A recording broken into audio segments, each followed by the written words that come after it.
तब फिर फ्रेश होने जाना चाहिए। अपने आप पेट खाली, पेट अपने आप, बहुत अच्छी चीजें हैं, घरेलू चीजें जानकारी। रसोई में 1 लोटा जल ढक्कन लगा कर रखो शाम, और सवेरे उसको निकालो और घर भर में छिड़क दो, या उसी को पी लो 2 में आधा। फिर देखो रसोई में कैसे बरकत होती है। इतना भी चावल डालोगे तो इतना हो जाएगा, ऐसी बरकत होती है। वो अन्नपूर्णा के लिए निकाला जाता है, समझ रहे? शाम को सही तक नहीं है, वैसे ही खर्चे रखो, ढाक के रखने बस अपने आप। शाम को सोने लगो, जो बच्चे चौंकते हैं, सपना मिलता है, 1 लोटा जल अपने बेड के पास सिराने रख दो, ढक्कन और पड़ा रहना, कोई सपना नहीं आएगा। सवेरे उठो पी लो, बस कोई सपना नहीं। बहुत ज्यादा परेशानी है कि रोज परेशानी है, रोजे आप बताओ क्या करना। इतना सर से बाहर दरवाजे में से बाहर दरवाजे, कोई नहीं आएगा, वही गिनते रह जाएंगे रात में।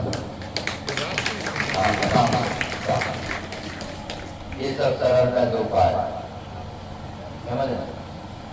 और लोग और तमाम उपाय करते हैं, काले घोड़े की नाल उल्टा करके बाहर वाले गेट पर अंदर पास से ऐसे खीली मरवा, जो यू कार है वो नीचे रहे, जो यू कार है वो नीचे रहे, तो इस तरीके से लगा सब फिट रहेगा, बरकत रहेगा। मोर पंख भी लोग अंदर पास से लगाते हैं, अपने पूजा घर में मोर पंख रखो, शम मंगल में हो जाए। शाम सुबह नहीं तो सुबह आरती करो कपूर से, शाम को घी हो तो उसका दिया जलाओ, नहीं तो फिर तिल का तेल मीठा होता है उसका जलाओ, जो जोत जलाओ और आरती करो। आपके घर में सदा मंगल में रहेगा, हमेशा खुशी रहेगी, शांति और आनंद रहेगा। ये सब अपने घर की शुद्धता के लिए, अपने घर की उन्नति के लिए लोग करते हैं। अमावस्या और पूर्णिमा के दिन दरवाजे पर 2 दीप जलाने से लक्ष्मी जी की कृपा होती है। दरवाजे पर घर से झाड़ू लगाते हैं, बहुत महिलाएं, मैं बताता हूँ कुछ अच्छी चीजें हैं जो मैं जानकारी है। घर में झाड़ू लगाकर लोग कटोर के वहां से घर के बाहर लाते हैं, गलत है। झाड़ू लगा के दरवाजे से बाहर तक ले जाओ, बाहर से ले आओ और दरवाजे से बाहर तक ले जाओ।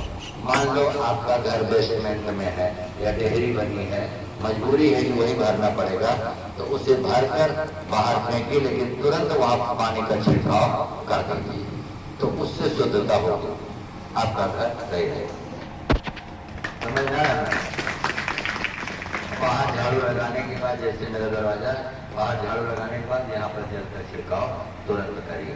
ये सूर्योदय के पहले करिए, फिर देखिए आपके घर की कैसे उन्नति होगी। सबके काम मंगलमय होते हैं, सुख शांति और आनंद रहेगा। पीपल के वृक्ष के नीचे सरसों का तेल शनिवार के दिन का दिया जलाने से धन की उन्नति होती है। 35 करोड़ देवी देवता वास करते हैं। जल में विष्णु भगवान का वास है और तना में शिव का और शिखाओं में ब्रह्मा जी का वास होता है। चंदन, पीपल के पेड़ के जो जड़ है उसकी मिट्टी निकालकर चंदन बनाकर मत्थे पर लगाने से आपका भाग्य सुधर जाएगा, आपकी गरा कट जाएगी, ऐसा लिखा गया शास्त्रों में इसका उल्लेख। जो मनुष्य पीपल का वृक्ष लगाता है, समझ लीजिए एक यज्ञ का फल पाता है, एक यज्ञ का फल। 10 घर को एक पीपल का पेड़ ऑक्सीजन देता है। अगर आप 10 पीपल का पेड़ लगा दिए तो 50 घर का आपने ऑक्सीजन देने का काम कर दिया, बहुत बड़ा काम। पीपल का पेड़, बरगद का पेड़, दोनों एक साथ लगा देने से समझ लीजिए कि आपने ब्रह्मा और विष्णु को प्रसन्न किया। और उसके साथ अगर नीम का पेड़ लग गया, तीनों पेड़ अगर चल गए तो उसकी जो 7 बार परिक्रमा कर ले जाए, 7 बार एकादशी के दिन परिक्रमा कर लो तो उससे संतान प्राप्ति हो जाती है और धन बल की बढ़ोतरी होती है। ये साल इससे उन्नति। और एक चीज है जो मैंने सोचा है महाराज के पवित्र यहाँ बनवाऊंगा, 7 रंग की गाय हो। अपने गुरु जी के आश्रम में हमारे है और मैंने लिखा भी पढ़ा हूँ।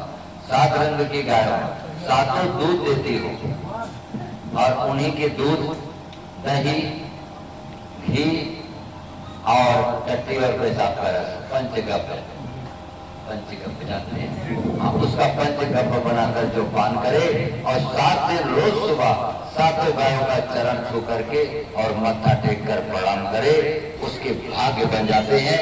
उसके द्वारा असाधारण आत्मा जन्म नहीं ले सकती, महान आत्मा जन्म लेगी। उसके घर में महान आत्मा जन्म लेगी। जो ऐसा कार्य करे, लिखा है कि उसके द्वारा महान आत्मा का जन्म होता है। दिव्य आत्माएं, महान आत्माएं, पुण्य आत्माएं, ये आत्माएं साधारण व्यक्ति के द्वारा नहीं हो सकती। उसी के द्वारा जन्म होता है जो तप तपस्या किया है, जिन्होंने साधना किया, जिन्होंने भगवान का नाम किया, दान और पुण्य किया, उसके द्वारा महान आत्माओं का जन्म होता है। घर में सुख शांति कैसे रहे, इसके लिए आपको रोज सुबह उठो, उठ करके स्नान करने के बाद जब पूजा कर लो भगवान का, उसके बाद किसी आसन पर या मैट पर या कोई प्लास्टिक की जो चटाई बिछा करके और ज्ञान मुद्रा में ऐसे बैठ करके और हरि ओम का गुंजन 11 बार करो। डेली का नियम बना लो, आपके घर में अपने आप शांति हो जाएगी, अपने आप भगवान की भक्ति सबकी आंखों में दिखाई देने लगी। ये अनुभव भी है हमारा।